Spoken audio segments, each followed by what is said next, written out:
Redwire stock, or RDW, just hit investors with a surprise, and it might be the worst possible timing. After reaching an all-time high up to these levels around $26.64, the stock sold off drastically after the Blue Origin explosion. And the question is, does this change any of the long-term thesis? Or just simply a pullback in the short term? That's what we're going to talk about in today's video. I also want to talk about a data center thing that was recently released that we'll touch on. This is still one of the most compelling stocks to watch from a financial perspective in the space sector. And if you want to stay up to date with space sector, space defense, AI infrastructure, and you're trying to look at photonics and quantum, it can be nearly impossible. But what I've been able to do is develop this. It's allowed me to have over 100% returns over the past 2 quarters from over 10 stocks.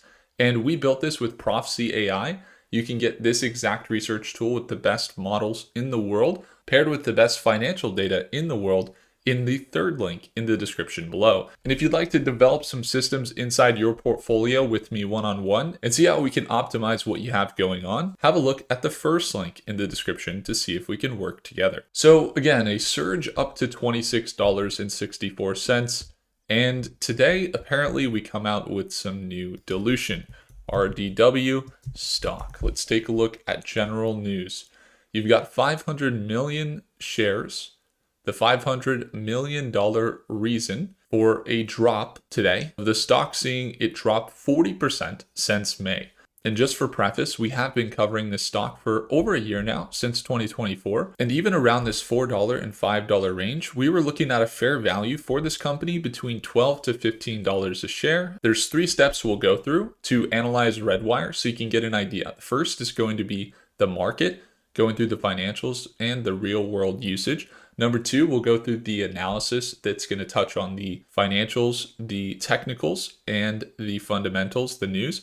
And then number 3, we'll go through the risk to reward and exactly what the plan is with Redwire. The first step is the market. General market is not looking super hot. You got the Fed decision today. You've got inflation up a little bit. Jobs reports good. Maybe you even see a rate hike or just a hold, but most likely no rate cuts. Then you get this SPY has reached all-time highs and is recently pulling back.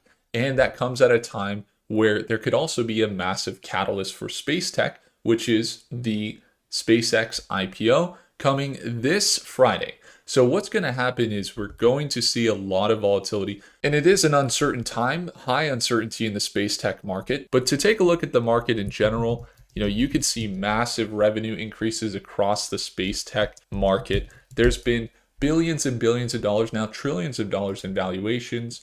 It says that currently the space tech market is at around 760 billion by 2030.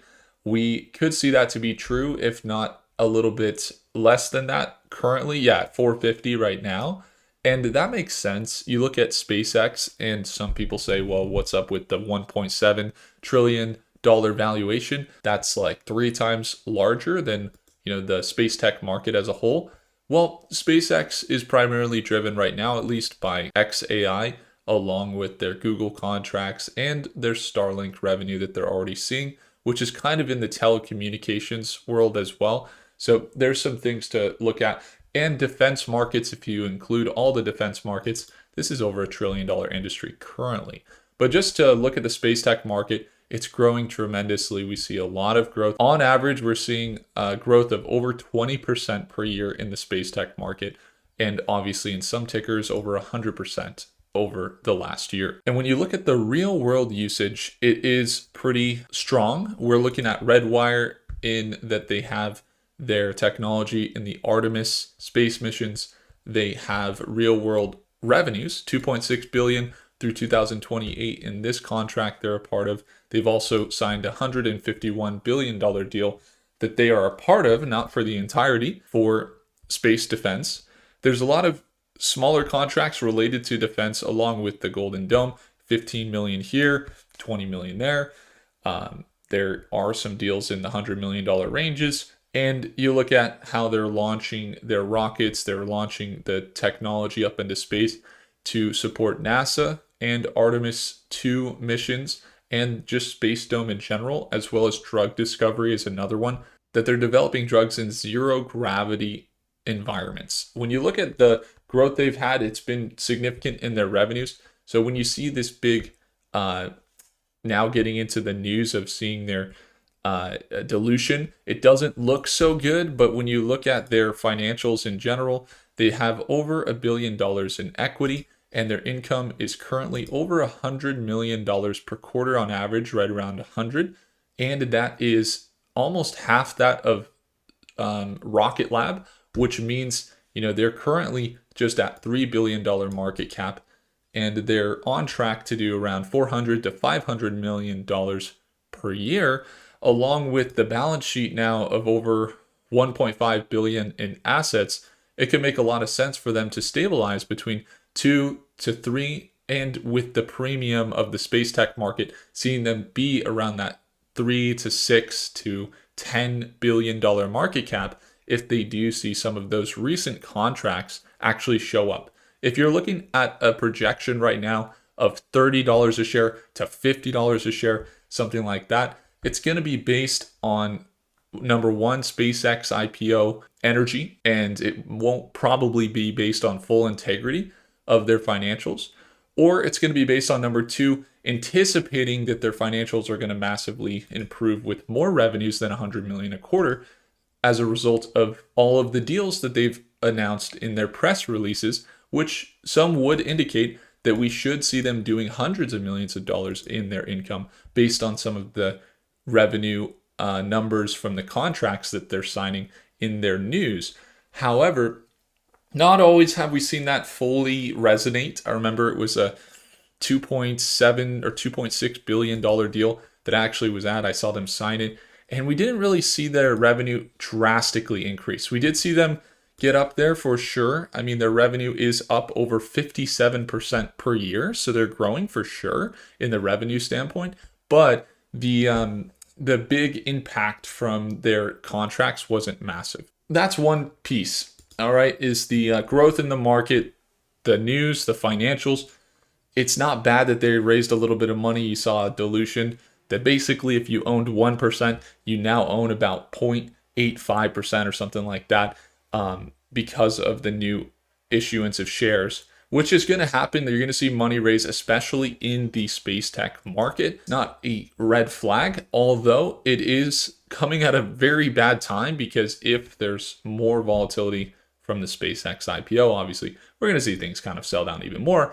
But again, I've kind of said they should be around that $12 to $15 range, since around $4 or $5 a share. And seeing that $26 range is excellent. We should see targets of $20 to $25 a share when the space tech market is booming, things are going very well, and SpaceX IPO goes well and things start to stabilize. We should see them float and be around $20 to $25 a share. But in the short term, let's say the next week, the next month, even the next 6 months, very, very high uncertainty. But in the longer term timeframes, based on their revenue growth of 60% year over year, and seeing their financials improve and seeing the real world usage of their technology, we should see them between $20 to $25 to $30 to $50 even a share over the next probably 18 months to a few years from now. So that's the way I view it, at least. And that's why I have been holding them long term and continue to invest in them. And I like to trade them as well. But the thing is that you have to understand that there is some things to watch where they look kind of all over the place. If that revenue doesn't show up from these contracts, so we're looking at projections into the next year from Prophecy. They're seeing $20 a share now, or more potentially into the next year. That's kind of where we're seeing them stabilize, or those are the conservative targets when using Prophecy. Now, the accuracy on the 1 hour, 4 hour, 1 day is over 50% direction accuracy. Gemini has been performing slightly below, but Claude, for example, has been over 60% when paired with the data that we give it. And we're seeing Prophecy come out with highly accurate direction projections. And so when it comes to the next day and looking into the next week, we are seeing bullish momentum. We're seeing bullish momentum into the SpaceX IPO. So we shall see how that kind of plays out into the next week. But with those things being said, imagine, these newsrooms come out, you have these things, but it's just something doesn't add up. Let's say they're a part of these contracts that are the $151 billion deals. They're a part of that $2.6 billion deal, but because they're one of 15 contractors in that deal, or how many? They're one of 14 prime contractors in that deal. Maybe it doesn't amount to as much. Maybe it's not even close to 2.6 billion. Same thing with that $151 billion deal. Maybe as a prime contractor, they actually only end up, netting $1 billion or something out of that deal. And in those cases, then you're relying on the other deals that we've seen in defense with those average probably $15, $20 million deals here and there that pop up. And then you're saying, maybe it looks like this actually is a company that should be hanging around $1 to $2 billion to maybe $3 billion market cap. And none of the financials start to really come in from those deals. That's an option. I don't see that happening, but there is that kind of, hey, don't do anything crazy here, Redwire. You just issued shares. Then the marketing's kind of okay. You got some AI images. I click through on their news articles. It's not bad. Maybe it's kind of cool. It doesn't come off as that cool, but it takes you to a video on YouTube that's from this channel. I'm not sure who it is. Atomic 6, 165 subscribers. It shows them revving a car, and then it shows an interview. The guy, I get it, his channel, that's what he wants to do. Trevor Smith is his name. But then you got the chief technology officer at Redwire, who then they do an interview, which they talk about the AI data centers in space, which was interesting. But again, posting that on the press releases, on the channel, on a day like today, just doesn't really look that good. I don't think they should probably be posting that. I think they should just stick to facts. But again, that's just my opinion. The reality is they have a large backlog. They should see a lot more revenue. But with their current revenues, again, I'm expecting them to be around that $12 to $15 range. Everything changes when SpaceX IPO could take off. A lot of the companies could rise, and we could see that whole equilibrium start to rise as a result. Or we get a pricing in, we get not a good Fed meeting, we start to see the market kind of correct from all-time highs, and SpaceX IPO does have kind of some large dips around IPO. Things get super volatile. And that's exactly what I'm saying here is in the short term, it will be volatile. In the longer term timeframes, it seems like Redwire is on the right track. There's just some shakiness that you're seeing in the space tech market ahead of an IPO. It's pretty common. Another thing they talked about in that video, which I actually did watch, is the space AI data centers and the development of that. Very interesting thought. I feel like if they're thinking about doing AI data centers, which there are some companies like Reorbit, I think it's called Cloud something, where they're working on building these data centers in space. If it works, excellent. If we're doing it because it's just a terrible environmental impact and we haven't figured out how to maybe harness the output of electricity, or we haven't been doing it as responsibly as we should, I think the companies that are building data centers in places that are slightly more regulated than, for example, Texas, are probably going about it in ways that use more renewable energy, which in the long term, if we do that very well and we build new technologies, then an ideal situation would be that we have the ability to optimize data centers down on Earth and continue to do so. When you get these instances where they're saying, the energy is going to be too great and the output of heat from some of these data centers or a NOS, whatever it may be, is going to be too great, then you have to kind of evaluate, well, maybe there needs to be some solutions around the output. Do we need to carbonize? Do we need to have more of a optimized filtration system? Or do we need to build in more sustainable ways? And there are a lot of data center companies that are doing that. The instance of APLD, for example, the way that they're approaching the data centers, I believe, based on what I've been able to come to my senses through watching all of their developments is that they are building them in a way that's much more environmentally sound than some other companies that might have less integrity. Wanting to jump into an area where there's no regulation is not necessarily bad if it means the rate of innovation is good and the rules that are being given around regulations just don't make sense. But if there's regulations, for example, in Texas or things like that, where you have basically no control over massive Stargate data centers that are getting built, you're going to have issues around the not just the locals, but you're going to have issues around the actual integrity of the company as a whole. And as we know, it never lasts, it never goes well. So the companies, for example, like Applied Digital, building North Dakota, very cold places, seem to be optimized in that they're doing the hydroelectric and also lowering the rates for the locals, and that the output, we have to check the output, is actually going to be more optimized than other data centers, and that they're not going to have negative impacts, then it's going to be much more sustainable, and you want to lean towards that integrity in the companies that are doing it well.